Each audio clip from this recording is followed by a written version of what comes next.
ako na naging #1 ako, time ng Marimar yan eh. So, siguro masasabi ko na medyo parang, ay, sexy ba ako? Okay. Siguro ngayon masasabi ko na mas malaking kumpiyansa ko sa sarili ko na mas maisip yan. Bakit? Dahil ngayon pumapasok na sa isip ko ang pagbaboxing, nag-exercise na ako ngayon. So, mas aware na ako ngayon sa health ko at lalo na sa pangangatawan ko. So, siguro ngayon mas masasabi ko na, pag sinabing sexy ako, parang masasabi ko na, thank you. Sobrang proud ako sa mga projects na ginagawa ko at niyayakap ko talaga yun. Lalo na kapag nakikita mo ang tao na tinatawag nila dun sa ginagampan ng numero.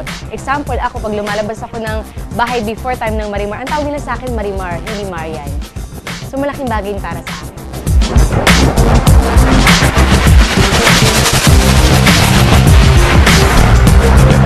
Pinaghandaang mas mabuti pa itong issue na ito. Siguro it's about time din na may bagong i-offer ako sa mga nagmamahal sa akin. Ito na, ang rurok ng paghihintay. Ito na yun.